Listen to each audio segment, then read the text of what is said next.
Assalamualaikum puan dan tuan. Anda berjumpa kembali dengan saya Profesor Suteki di channel yang radikal, ramah, terdidik, dan berakal.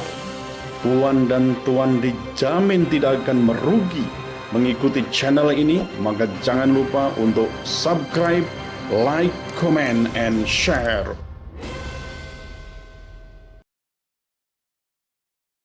Tidak mungkin akan memuaskan semua pihak, pasti.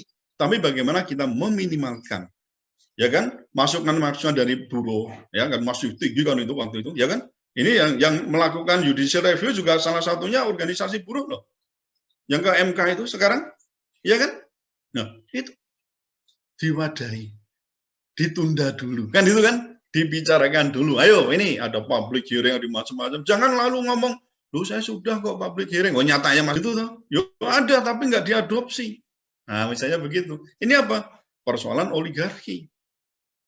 Pengusaha menurut saya ini kan jelas. Anda tahu ya, menurut penelitian ini oleh ICW, juga oleh Menko Polhukam sudah disampaikan bahwa pilkada, ini ngomong pilkada, itu 80% sampai 80%. Kalau ICW 60 ya, tapi kalau Pak Mahfud saya mengatakan 80% didanai oleh cukong. Ini silakan cari link beritanya Pak Mahfud MD dan Pak dari ICW. Bener enggak? Lu aku ngomong toh, ini enggak, maksudnya ngomong toh itu maksudnya bicara berdasarkan apa yang sudah dikatakan orang. Pak Mahfud MD itu kan bukan pejabat sembarangan toh, ya kan? Ini apa ini artinya? Berarti pilkada, ini pilkadanya, belum nanti persoalan peraturan perda. Kira-kira bisa nggak diintrusi oleh pengusaha, oleh investor? Nah, betul nggak Mbak Afifah? Ini ngomong gampang aja di sini.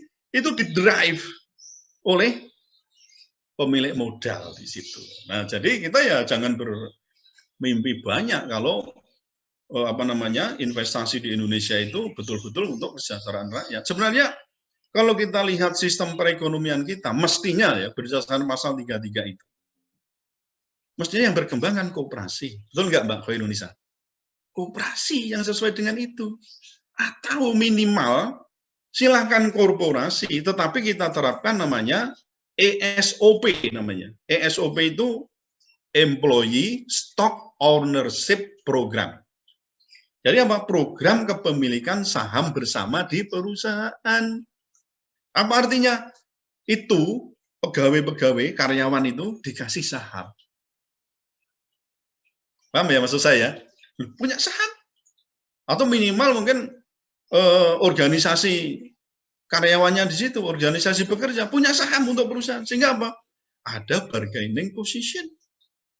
Tidak asal mecat, tidak asal merumahkan, tidak asal mem-PHK, tidak asal, gitu loh. Memang nggak boleh asal, tapi kekuasaan pengusaha. Dengan undang-undang yang baru di Omnibus Law itu tambah besar. Bagaimana perusahaan bisa mem-PHK, merumahkan, dan lain sebagainya, jaminan-jaminan yang lain bagaimana. Nah, ini saya menduga kuat. Pengaruh oligarki, terutama pengusaha, pemilik modal, investor itu sangat kuat dalam pembentukan dan penegakan hukum. Dua, dalam lawmaking maupun law enforcement. Nah, saya berani mengatakan itu ya, ya silakan. Bertanya, Prof. Ini mungkin saya dari kolom chat. Ada Mas Ade Rianda. Apakah mau saya bacakan atau mau ngomong langsung, Mas? Ngomong aja, nggak apa-apa. Ada 3 webinar, jadi suara berisik, takutnya mengganggu. Oke, baik-baik. Baik, saya bacakan aja, Prof. Ya. Ini ada dari Mas Ade Rianda, Prasetya Putra, SHMH dari Universitas Islam Negeri Sultan Toha Saifuddin, Jambi. Prof, apakah hukum progresif itu seperti yang dilakukan oleh almarhum Alfijo Alkotsar kepada Angelina Sonda yang melakukan tipikor, jadi yang menambahkan pidananya? Baik, silakan Prof. Ya, ini saya bahas itu di beberapa ya, mengenai menjadi penegak hukum progresif. Ya. Nah, itu di halaman 68. Nanti Anda cari ya. Ya sayangnya Anda nggak bedah buku tapi orang pedun duwe buku nih. Ngawur ini. Ini kalau offline gitu ya, wah mesti saya bawa buku, terus Anda beli buku dengan diskon berapa gitu ya. Kalau offline, tapi ya sayangnya tadi moderator ora pegang buku kok. Piye kuwi? Gitu. Jadi di halaman berapa tadi? 68 ya itu saya singgung mengenai hakim progresif. Nah, saya juga Mas, saya singgung juga tentang bagaimana Pak Artijo Altkosar itu menjadi salah satu contoh ya, itu adalah hakim yang progresif. Saya mengatakan begitu, kenapa? Ya karena sebenarnya kita ini kan punya, jadi negara itu, atau dalam hal ini pemerintah ya, nanti kan melalui KPK, kita punya sense of crisis terhadap penanganan yang sebenarnya disepakati, ini konvensi sebenarnya, disepakati sebagai extraordinary crime. Betul ya? Nah, korupsi itu kan dikatakan sebagai extraordinary crime. Itu prinsip kita pegang. Nah, ketika kita sudah bersepakat bahwa korupsi itu dikatakan sebagai extraordinary crime, maka cara-cara yang biasa nggak layak lagi untuk diterapkan dalam rangka pemberantasan korupsi. Maka dibutuhkan apa? Ya, hukum yang progresif. Progresifnya dalam arti apa? Nah, ini yang jadi masalah itu di sini. Progresif itu dalam pengertian ya meneguhkan bagaimana komitmen kita untuk melakukan pemberantasan korupsi atau corruption eradication ya. Jadi pemberantasan korupsi itu kita harus punya semangat di situ, mulai dari penyelidikan, penyidikan sampai penuntutan sampai pada penjatuhan pidana. Nah, memang karakter almarhum Pak Artijo Altkosar itu saya sudah pernah ketemu langsung ya, dan sudah beberapa kali juga bicara menjadi bersama jadi pembicara di situ. Karakternya demikian loh. Ini penegak hukum malah melakukan malah melakukan bukan penegak hukum dalam arti di lawmaking ya, di lawmaking orang pembuat hukum harusnya menjadi contoh dari warga negara lain, kok malah melakukan korupsi, terbukti. Nah, maka apa? Kalau dia melakukan banding, ataupun mungkin kalau nggak banding dia, ya yang melakukan itu jaksa misalnya, itu kalau ketemu Artijo, malah justru ditambah. Dari 8 bisa jadi 12 misalnya. Itu bisa jadi begitu, ditambahkan itu. Dari 4, pengadilan tinggi tambah 4, dari 8, tambah lagi bisa jadi 12. Nah, tapi kalau Anda misalnya berpikir, lah sekarang gimana, apa sekarang tidak progresif? Wong itu jaksa Pinangki, wong di PN aja, dihukum berapa itu 10 ya, dihukum 10 tahun ya, dipidana pidana penjara 10 tahun. Dia mengajukan banding ya kan, mengajukan banding, ternyata malah dikurangi oleh hakim tinggi 6 tahun, tinggal apa 4 tahun. Alasannya lucu. Wow, ini sama-sama perempuan kan? Oh, karena dia perempuan, dia punya tanggung jawab. Apa Angelina Sondakh tidak perempuan misalnya, sama-sama perempuan. Tapi justru jaksa Pinangki ini dikurangi dari 10 menjadi 4. Wah, di korting katanya, korting kok 6 tahun. Nah, ternyata apa? Negara tidak bertindak lebih lagi. Apa artinya? Jaksa tidak melakukan banding. Lawang podo jaksa nih kok. itu nek lelucon ya lucu juga ya, sama-sama jaksa. Lah kalau jaksa nggak banding gimana? Masa si Pinangki mau banding ya malah bisa kok malah kasasi, maksudnya kasasi. Tidak kasasi gitu loh ya. Jaksanya tidak kasasi, apalagi kok Pinangki tinggal 4 tahun dijalani aja, itu nanti masa remisi, potongan-potongan tinggal berapa tahun dia. Ini. Jadi kalau kita ngomong ini justru yang ini tidak progresif menurut saya. Tidak ada sense of crisis. Bagaimana ini seorang jelas terbukti ya, mulai dari ya red notice-nya ya untuk sampai kemudian apa ya surat-surat perjalanan itu terkait semua kan di situ ya, sampai menerima gratifikasi dan seterusnya ada di situ. Tapi kok justru ini loh, malah jaksa, kalau tadi Angelina itu kan pembuat, ini yang menegakkan aturan. Lah kok malah di korting ya, di diskon 6 tahun menjadi 4 tahun, ini piye nalare. Ini namanya tidak progresif. Nah, kalau saya sih, ya saya memang menjadikan Hakim Artijo itu menjadi hakim yang saya nilai dia adalah progresif, karena apa? dia punya sense of crisis. Nah, di sini yang ditegakkan bukan persoalan formalitas, tapi justru substantive justice itu yang diinginkan. Bagaimana supaya ini menimbulkan di samping penjaraan, tapi ini sebagai pelajaran bagi penegak hukum, jangan sampai atau jadi pejabat negara kok malah melakukan korupsi yang besar-besaran. Mungkin mikirnya ya, lah korupsi kok dikit, sama-sama korupsi ya gede sisan itu ya. Nah, nanti yang Yuliari ini nanti kita nggak tahu ini nanti apakah ya kalau Dewan Pengawas KPK itu mengatakan ini itu nggak tahu lah ya, apakah dia akan dihukum pidana dengan berat atau tidak. Kalau pidana itu kalau nanti terbukti hukuman mati loh, mestinya loh. Tapi kan selalu banyak yang ngeles. Loh ini kan tidak dalam keadaan wabah penyakit yang alami, apa namanya, yang alami ya itu ya. Ini bukan wabah atau apa, bukan wabah alami atau apa. Itu dikatakan itu bukan bencana alam yang disebabkan kalau wabah penyakit alami atau apa itu. Jadi menghindar dari itu sehingga ingin apa ya kalau perlu malah ya apa hukumannya itu tidak sampai hukuman mati, tapi mungkin hanya berapa tahun gitu. Bahkan ada yang mengatakan ini kemungkinan besar bisa dibebaskan. Loh, ini kan tidak ada sense of crisis di sini.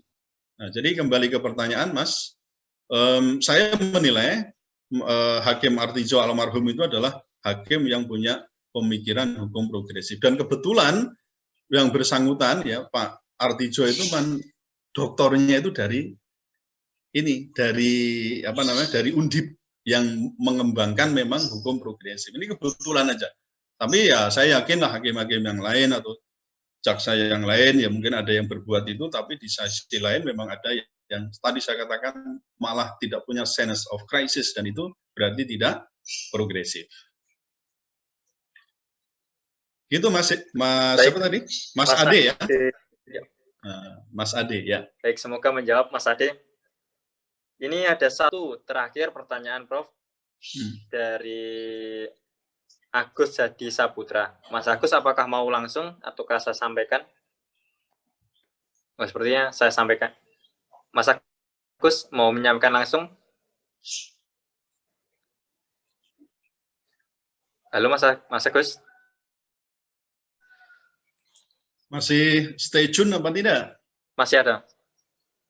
Bisa di-unmute. Oh, saya sampaikan aja, Bro. Bagaimana cara menerapkan prinsip rule breaking dalam teori hukum progresif, sementara dalam positivisme hukum yang lebih mengedepankan kepastian hukum lebih diutamakan, yang secara spesifik implementatif dapat terlihat jelas dalam kondisi PPKM akibat COVID saat ini. Mohon pencerahannya, Prof. Ya, jadi rule breaking itu, ini silakan lihat di layar ya. Ada tiga activity lah ya, yang bisa dilakukan. Disebut dengan rule breaking. Ada juga yang menyebut sebagai breakthrough, ya. Ada yang menyebut sebagai breakthrough. Ya, breakthrough itu berarti menerobos, ya, terobosan. Ini rule breaking berarti mencoba untuk melompat, ya, melompat atau memecah kebuntuan namanya, ya, memecah kebuntuan. Ada tiga kegiatan yang bisa dilakukan. Yang pertama adalah penggunaan spiritual quotient. Yang tadi sebenarnya sudah dijelaskan di sini. Untuk apa? Ya kita lebih mengutamakan persoalan goal oriented, not rule bounded. Jadi tidak terkungkung pada peraturan. Saya terkait dengan PPKM, tadi sudah disinggung ya bagaimana Satpol PP itu menertibkan. Anda kan lihat juga itu ada video yang sifatnya itu persuasif, tidak langsung main tampar, main apa namanya pembubaran, main karena tujuannya apa? Tujuannya supaya tidak ada kerumunan, kan gitu kan? Nah, kerumunan itu yang harusnya dibubarkan, bukan yang jualan. Itu mestinya gitu. Goalnya apa? Goalnya adalah supaya tidak ada kerumunan, bukan persoalan ada orang jualan. Itu harus dipegang teguh di situ ya. Nah, itu maksud saya apa? Di situ cara menerapkan not rule bounded itu ada di situ. Nah, kalau mau mikirnya terus pokoknya orang nggak memenuhi ini harus sikat, harus, dan itu maka didatangi, Pak, Bu, ini Bapak Ibu sudah melanggar. Kan itu kan? Karena ketentuannya tidak boleh ada yang jajan, ada yang ada yang dongkrok di sini, ada yang makan di tempat, bolehnya take away. Kalau begini namanya pelanggaran. Ini saya peringatkan dulu ya. Kan boleh begitu kan? Ini pemikiran yang progresif. Katanya humanistis. Ya kan? Dengan cinta. Menegakkan hukum dengan cinta, dengan kemanusiaan. Oh, jangan malah semua diangkuti, masukin macam. Timbul persepsi yang disebut. Ini not rule bonded-nya itu ada di sini. Termasuk juga deep interpretation yang tadi saya katakan. Yang kedua ini deep interpretation. Deep interpretation itu hanya memaknai peraturan itu secara lebih dalam. Jangan letterlek, jangan gramatikal. Loh Pak, salah enggak kalau menggunakan gramatikal? Ya benar, tapi benermu hanya di tataran simptoma saja. Bukan pada menyangkut pada aspek yang hakiki. Umpama menyembuhkan penyakit itu hanya penyakit simptoma. Hanya panasnya, mungkin flu-nya, tapi penyakit dalamnya itu misalnya kanker, itu nggak ketemu. Nah, ini namanya deep interpretation. Jadi, yang ketiga apa? Compassion. Compassion itu keterlibatan. Penegak hukum harus merasa juga, umpama saya itu sekarang ini posisinya uang itu hanya saya dapat setiap saya melakukan kegiatan sehari-hari. Kalau saya nggak bergerak, nggak dapat uang. Kan beda dengan yang misalnya PNS, ya kan 1 bulan sudah dibayar di muka itu, ya kan? Tapi kalau pedagang yang tiap hari harus kerja, gotong ini yang membawa dagangannya ke pinggir jalan supaya orang lain langsung ditindak represif semacam itu, apa itu berperi kemanusiaan? Ya tadi saya katakan, ini jangan berkerumun, ya diawasi, patroli jalan kan itu kan, jangan kemudian berkerumun baru ditindak, tadi nggak ada patroli. Nah ini cara-cara progresif yang maksud di sini adalah bagaimana ada compassion, ada keterlibatan seseorang itu untuk nepake wong Jawa itu tepo seliro. Kalau aku menjadi pedagang itu piye ya? Padahal di rumah ada sekian tanggungan, ada anak, ada istri, misalnya ada anak sekian, ada yang harus nanggung ini, besok harus bayar SPP misalnya. Kan SPP di masa pandemi ini tetap bayar kan? Yang di SD, SMP mereka nggak bayar tuh, bayar duitnya dari mana? Kalau orang nggak boleh ini berusaha, ya maksudnya represifnya itu lebih tinggi di situ tanpa mengutamakan aspek kemanusiaan. Ya tadi bahkan tujuan itu yang harus diutamakan soal berkerumun dengan pendidikan. Mendidik masyarakat tidak bisa hanya ini ada peraturan langsung tidak bisa. Ini ada peraturan, bagaimana Anda menerjemahkan peraturan itu, ya.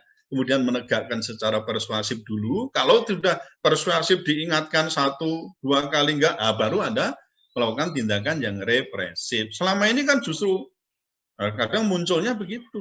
Karena masa PPKM kemudian, wah ini ada alasan dengan Inmendagri, ya misalnya ada Mendagri 15, 19 dan seterusnya itu sudah dibuat. Pokoknya harus. Nah itu jadi caranya memang demikian, ya harus goal oriented tadi ya saya katakan not rule bounded ya, kemudian juga menggunakan atau memaknai peraturan harus dengan social meaning dan juga harus melibatkan rasa. Jadi menegakkan hukum itu dengan rasa, not only pakai logika. Nah itu namanya compassion. Begitu Mas Agus Hadi. Baik, semoga menjawab Mas Agus. Baik, terima kasih Prof telah menjawab pertanyaan-pertanyaan dari para teman-teman yang sangat antusias. Mohon maaf apabila ada pertanyaan-pertanyaan yang belum disampaikan, mungkin di lain kesempatan bisa bertemu langsung apabila nanti pandemi telah selesai. Semoga ya kalau Anda di universitas lain ya undang saya kalau pengen ngerti ya. Baik, kan Prof. Gitu dong ya toh. Nah, ada yang dari Lombok, ada yang dari Jakarta, dari mana-mana. Ya pengen ngerti hukum progresif. Ya, saya bukan yang paling tahu enggak, banyak yang juga sudah paham tentang ini, tapi setidaknya saya dari sumbernya langsung, ya dari Prof. Satseto Harjo, saya satu bagian dengan beliau, kemudian juga buku saya juga sudah menyusun ini, dan yang ini tadi saya katakan, ini juga banyak saya singgung di sini, ya, di buku ini. Ini yang relatif baru, ya, baru bulan Maret kemarin. Nah, nanti standarnya tersambung ya, Prof. Ya? Standarnya tersambung. Apanya? Sama Prof. Ya. Jadi sanad. Anda kok ngomong sanad itu. Ya ngomong ilmu agama. Ya orang kan kadang banyak ngomong itu, wah Anda nggak berhak ini sanatnya kemana, kamu nggak nyambung sanatnya. Tapi ya bukan soal sanat, nah artinya saya sempat satu ruangan dengan beliau, menjadi asisten beliau, kemudian juga waktu saya menggunakan teori ini di disertasi saya, beliau juga menguji ya, menjadi salah satu anggota penguji Dewan Penguji di forum ujian terbuka ya, promosi doktor saya. Nah sayangnya waktu saya pengukuhan guru besar itu beliau sudah wafat ya, tahun 2010 ya saya dikukuhkan itu. Baik Prof, siap. Teman-teman, jadi seperti itu. Mungkin nanti yang mahasiswa FH Undip yang besok kuliah offline bisa bertemu langsung atau berdiskusi langsung dengan Prof. Suteki mengenai hukum progresif ataupun lainnya. Jadi biasa ataupun bagi kami para mahasiswa atau pelajar yang sedang belajar, mungkin kedepannya nanti bisa bermanfaat bagi kehidupan berbangsa dan bernegara. Silakan Prof. Ya, saudara sekalian, kita harus memahami bahwa dunia ini pantarih, yang tadi dikatakan oleh Heraklitus tadi, bahwa the world is flux. Jadi dunia ini mengalir, ya pantarih, tidak henti, maka Anda jangan atau kita tidak boleh menentang perubahan. Karena perubahan itu sebuah keniscayaan, kan begitu. Termasuk dalam ilmu hukum. Anda juga tidak boleh antipati bahwa ini apa ini ilmu apa ini. Pokoknya harus normatif, harus doktrinal, lah sopo ngomong. Maka kita harus out of the context juga, atau teks juga, text and context, supaya kita paham bahwa ilmu itu berkembang, tidak hanya statis. Jadi apapun yang tadi disampaikan termasuk terkait dengan hukum progresif bukan sesuatu yang final. Maka saya katakan ini hukum progresif sebagai the never ending law. Jadi hukum yang ini di pengantar ini saya katakan never ending. Jadi tidak berakhir dalam pengertian terus mengalir, ya mencari mungkin sosok-sosok format yang cukup baru begitu ya, sebagai sarana tadi untuk melakukan breakthrough, untuk melakukan rule breaking ketika penegakan hukum doktrinal itu justru mengalami kebuntuan. Dimulai dari kita, penyeian nilai-nilai dari kita, bila nanti penegak hukum pun harus juga memahami sampai juga mematuhi. Ketika hukum itu ditegakkan justru tidak menimbulkan keadilan, disitulah harus diterapkan namanya hukum progresif. Saya kira demikian, Mas. Terima kasih atas perhatian saudara-saudara semuanya. Insya Allah kita bisa bertemu kembali. Dan yang di luar Semarang atau di luar pulau ya Jawa, termasuk tadi di Lombok dan seterusnya, kalau Anda ingin berkenalan dengan saya lebih lanjut ya silahkan undang saya, apakah melalui Zoom meeting atau apa, atau melalui offline kalau nanti sudah memungkinkan, insya Allah saya akan hadir dan sharing ilmu. Saya bisa mengambil dari Anda atau Anda bisa mengambil dari saya. Wassalamualaikum warahmatullahi wabarakatuh. Waalaikumsalam warahmatullahi wabarakatuh. Terima kasih. Saya selaku moderator ingin menambahkan sedikit kesimpulan yang telah saya rangkum, bahwa hukum progresif dilatar belakangi bahwa hukum untuk manusia bukan manusia untuk hukum. Penegakan hukum harus berorientasi pada tujuan, bukan terbelenggu pada peraturan. Apabila peraturan tersebut diberlakukan tapi tidak mewujudkan keadilan. Hukum untuk manusia artinya ketika hukum tidak sesuai lagi dengan kebutuhan manusia, maka hukum harus disesuaikan dan diubah. Terima kasih kepada Prof. Suteki yang telah meluangkan waktunya kepada kami, mahasiswa dan masyarakat dan teman-teman semuanya. Semoga ilmunya bermanfaat bagi kita semuanya. Terima kasih kepada teman-teman semuanya yang telah memperhatikan bedah buku kali ini dengan seksama dan antusias, dan terima kasih kepada para panitia yang telah menyelenggarakan acara ini dengan sangat maksimal. Oleh karena itu, saya sebagai moderator izin patah yang kurang berkenan dalam hati saudara. Saya akhiri, wabillahi taufiq wal hidayah. Wassalamualaikum warahmatullahi wabarakatuh. Waalaikumsalam warahmatullahi wabarakatuh.